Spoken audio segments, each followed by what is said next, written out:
Good evening, ladies and gentlemen, and welcome to the official Oscarina nomination coverage for Arcus Odyssey.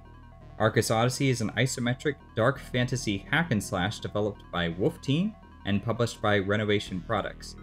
It was released on the Sega Genesis in 1991, but also saw a Super Nintendo port 2 years later entitled Arcus Spirits. We're going to be focused purely on the Sega Genesis version for this discussion, in particular because the music is supremely enhanced with the electronic bass that only the Genesis can achieve.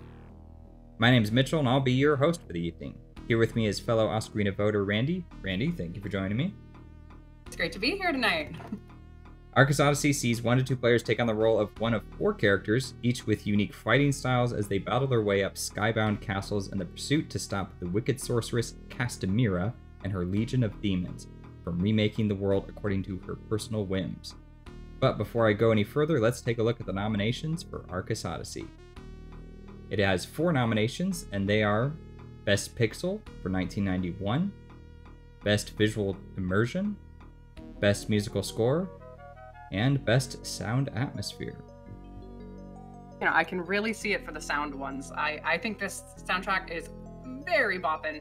Yeah, I think it was Corbett who mentioned that it basically opens with a 10-minute rock opera, which is not something you could say about most games just in general. It really does, and it does, like, it just gets you grooving and wants you to, like, keep going and keep moving forward the whole time. I love it. Yeah, it's super metal, and that matches with the theme perfectly as well. It's just this, because, you know, the Genesis was known for that, right?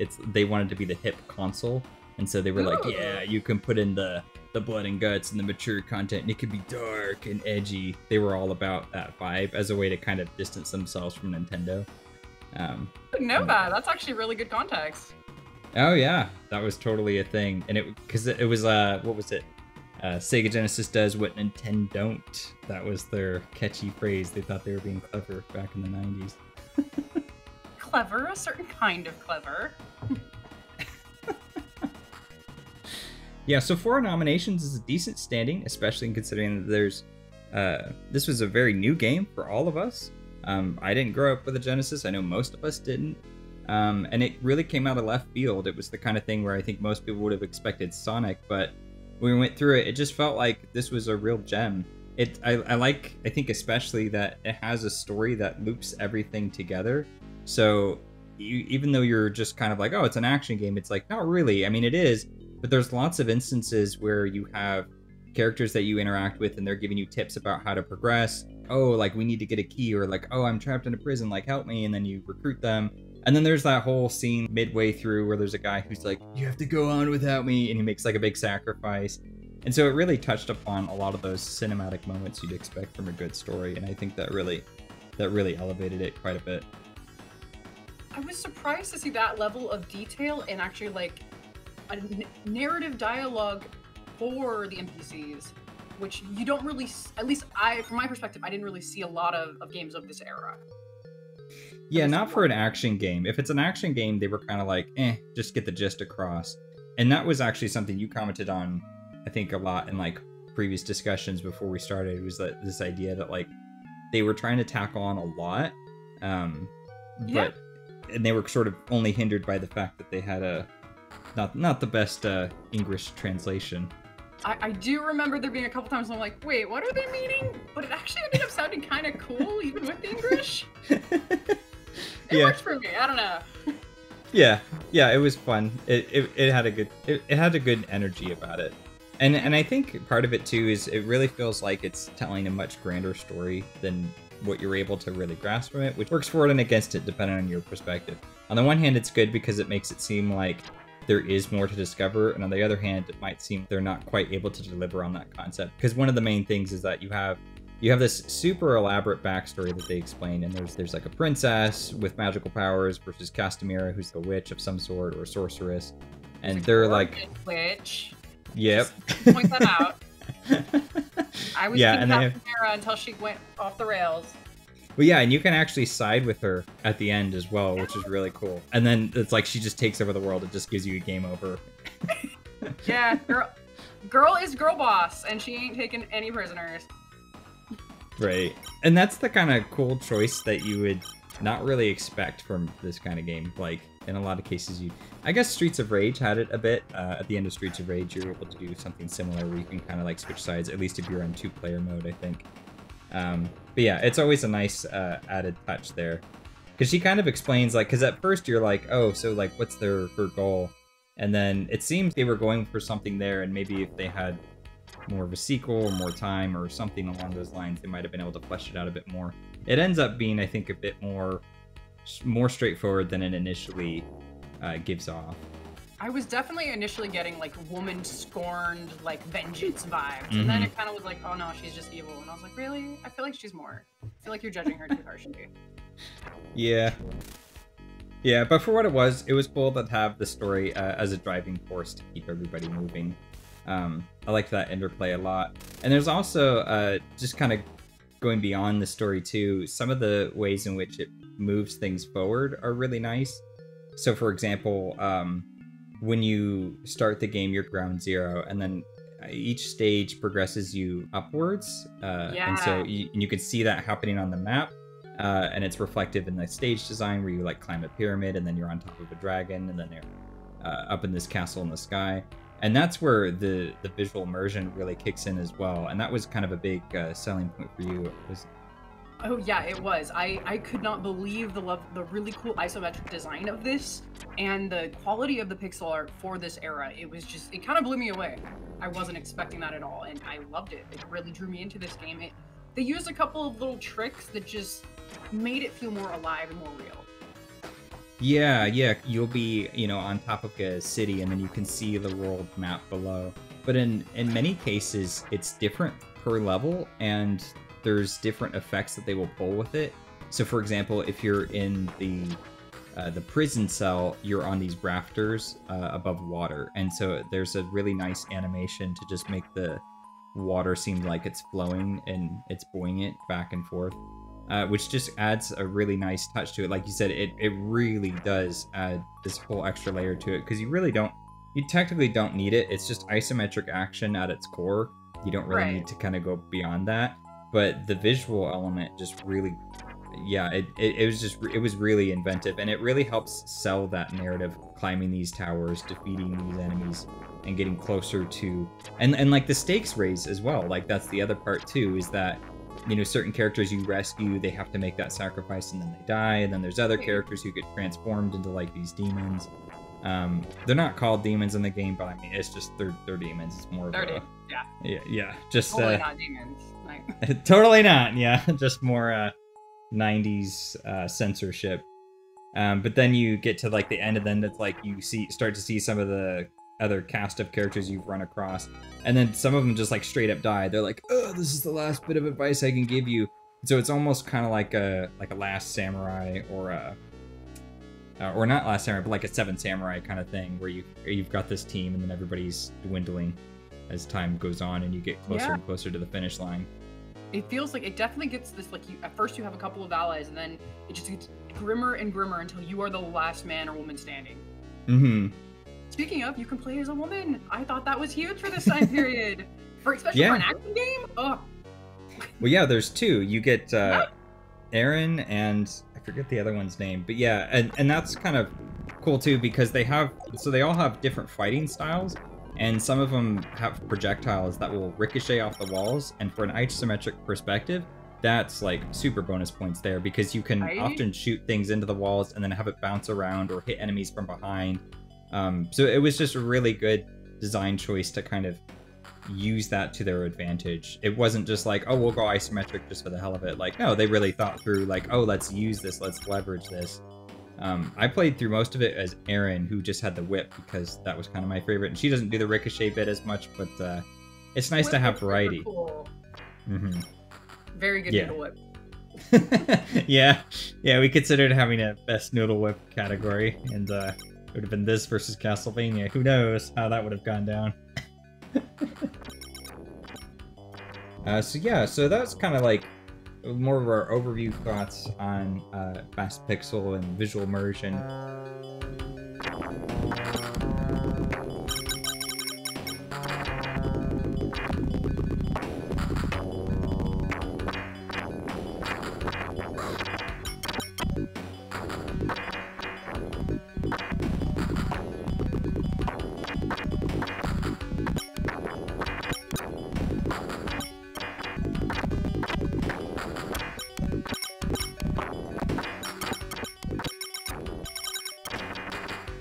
Some other things to mention about the score is that it was actually composed by Matoru Sakuraba, if I'm pronouncing that correctly.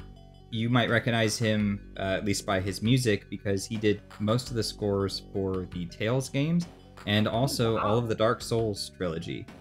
Well, so I definitely know that. Yeah.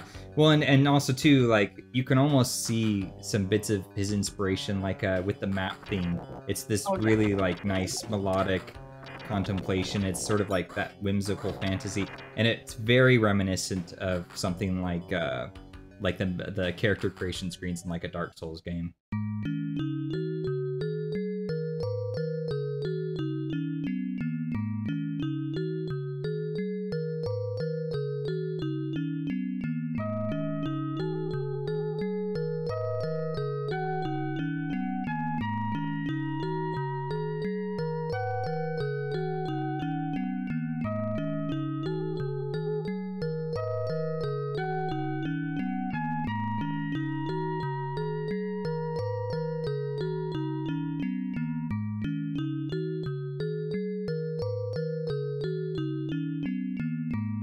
It's soothing, but a little bit melancholy, you know? Yes, yeah, kind of dreamlike. Yeah, it definitely has his signature flair. And there's a lot of music here too. It's you have a whopping 26 tracks, 10 to 12 levels. So he really doubled up on that, just so that each moment in the story would have something new to add to it. And so he would always write a piece of music to kind of match that. Which was just really adds to the whole experience, rather than just being like, oh yeah, I just need one track for this stage and there you go. It's like, no, he kind of really went all out for this one. Yeah, no, he really did. This game just, to me, both the visual and the musical immersion just elevated it beyond a lot more than I was expecting for an action game. You know me, I don't like action games very much, and I loved this one.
Yeah, I think that's a good point. These elements really were carrying a lot of the weight, which is why kind of the layout of nominations looks the way that it does.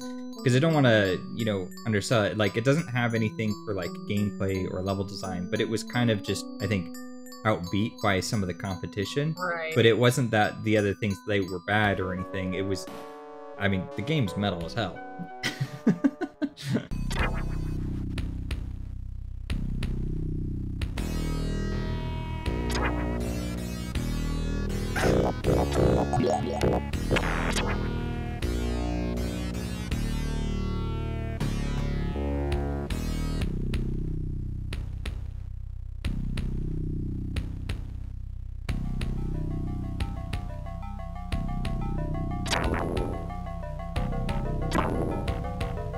Yeah, even the sound design is like super, super metal.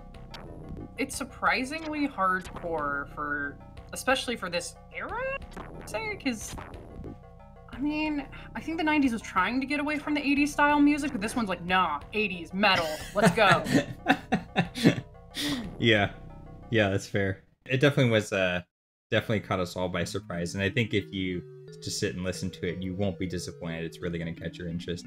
And when you compare Arcus Odyssey next to these kind of action RPGs of the time, especially something like Final Fantasy, it's clear the game is, you know, it does lack that story, but when you compare it against stuff like Golden Axe or Saint Sword or some of the other stuff that would have been out at the time, there's a huge jump in how the focus was just so much different. Like here, the backgrounds, the gameplay, the music, everything is just a driving force. So it justifies the encounters you have to fight against, as opposed to just making everything kind of monotonous. And there's nice little thoughtful decisions on the developer's part as well. So like if you open a chest and there's an item in it, it'll ask you if you want to take it, which in single player it's like, oh, why is that there? But if you're a multiplayer, it's great because you can be like, oh no, this is a magic upgrade, you better take that, and then you can have your friend pick it up, and then you can, you know, disperse your equipment that way, which is just a nice little of life kind of thing. Yeah, like quality of life for sure. Well, and circling back to the story, what is there is really well done and tightly woven, and it's an action game that actually gives you narrative choices that have different outcomes. Like, they're not huge, but they exist at all, and that's impressive. No, agreed. I think it really helped hold my interest as well. It really seemed like, I don't know, it was kind of hard to resist, just because you could tell the passion was there. They were thinking about the whole project as a cohesive package, and that really carries a lot of weight for me. Yeah, agreed.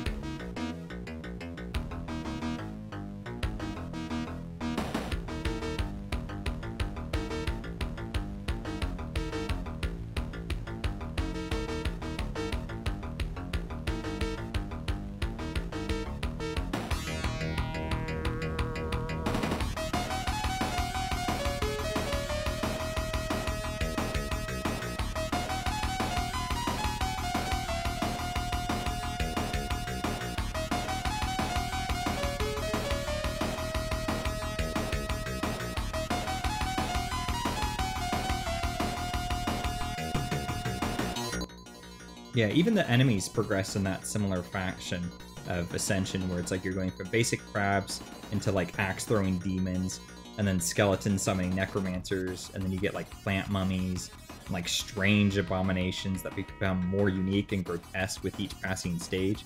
So you're constantly getting hit with something new. It's not a very long game, and it doesn't always use its enemies in all the ways it can, especially when it comes to some of the bosses. A few of them, you have no hope. You have to use one of those invincibility potions and then just like hack until he dies, because there's really nothing else you can do. Well, the arenas unfortunately were so small that it's really hard to even dodge the bosses that are doing kind of bullet hell type attacks. Yeah, that's a fair point. But they do change them up. There's lots of variety there. Like there's that one boss in the water back in the prison. You're on the rapids and you're like on the back of a turtle, and then he's like popping up from all sides. And it's just kind of a cool little cinematic moment. It does a fine job creating an endless engaging environment with the volume of variety and offer. That one was crazy cool, like in terms of just visuals and just how it played out. It was pretty exciting. Yeah. So that's most of our thoughts on Arcus Odyssey. Do you have any other things you'd like to add? Just feel this game is kind of a hidden gem, and if you've never played it, it's worth giving a try. It's not something I grew up with. It's literally came out before I was born, but it's a pretty cool one, actually. It's kind of a shame because right now it's just kind of tied to retro platforms, but hopefully we'll see a modern port at some point, or maybe a remaster. I think this is one that would definitely be worthwhile to update and bring to the modern age. I think people will get a kick out of it. So justice for Castamira. Yeah. She wasn't wrong. Sometimes the world needs to burn. Just making jokes, I'm sorry. Actually, yeah, I didn't realize how apropos my sentiment might have been for a lot of people these days. Oh, man. All right, well, thank you, Randy, for joining me. Thanks for being my guest of the evening. Thank you, ladies and gentlemen. Arcus Odyssey's up for 4 awards, including Best Pixel. If you're a voter, we hope you'll consider it this Oscarina season, and if you're not, we'd love to hear your thoughts on the game, our commentary, and any fond memories you may have had with it. Signing off, this was Randy and Mitchell. Bye! If Arcus Odyssey wins Best Pixel, the Academy will have favored co-op adventuring and the importance of honoring hidden gems. Oh, that's awesome. I love that. Yeah. Well, actually, that's something else I do want to tack on here, because this is the only game up for Best Pixel that actually can be played in co-op. So there is something to be said for that. So how much do we value fighting for your friends? No, it's with your friend. Are we sure about that? Castamira. All right, we'll see you guys next time.